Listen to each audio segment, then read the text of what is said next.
Kung gusto mong kumita ng malaki dito, I suggest huwag ka mag-single head. Bakit? Ang laki ng perang pwedeng maiwala sa'yo pagdating ng oras. Bakit? Ito na example. Halimbawa, ang market mo, 4 na tao. Sabihin natin si A, si B, si C, si D. Sila yung mga recruit mo. Ngayon, ang ginawa mo, single head ka lang, ikaw. Ngayon, kung re-recruitin mo si A, si B, si C, D, paano mo? Since binary tayo, left, right lang. Dito mo ilalagay si A, dyan mo ilalagay si B. Ngayon, si C and D, saan mo siya ilalagay? Dito, dito. Ngayon, magkano ang kikitain mo? 4 na 500. Kikita kang 500 pesos dito, additional 500. Kikita ka ulit ng 500, and additional 500. In short, direct referral pa lang, kumita ka na ng 2,000 pesos. Ngayon, since pipiling ka, 1,500, 1,500, pipiling ka ng 1,500, pipiling ka ng 1,500, magkano kikitain mo? Automatic, kumita ka na 5,500 pesos sa 4 mong recruit. Pero imagine yung pag 3 headers ka. Sabihin natin, ikaw to.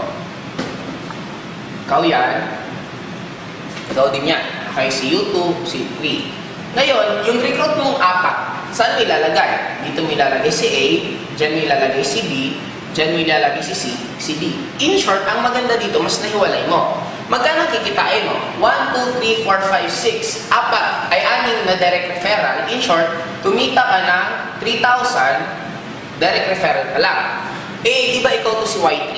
Si Y3, pumiling. Kumita si Y3 ng isang 1,500. Eto, si Y2, nagpiring. Kumita siya ng additional 1,500. Eh, ikaw pa rin to. Magkano kikitain mo? 1,500, 3,000, 4,500. In short, kumita ka ng additional 4,500. Ilan lahat ang kinita mo? 10,500. Same effort. 4 ang i-recruit, 4 din dito, 4 din dito. Kaya ano naging difference? Nag-differensya na magkano? Automatic differensya na agad ng 5,000 pesos. What more? Imagine mo na lang to. Sabihin na natin, pakita ko sa inyo. What if nag-recruit ulit? Sabihin natin, yung 4 na lang. Okay?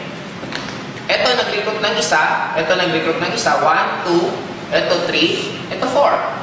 Magkano ang kikitain mo? Automatic, pipili siya, kumita ka ng 1,500, 1,500, meron kang additional 3,000 pesos.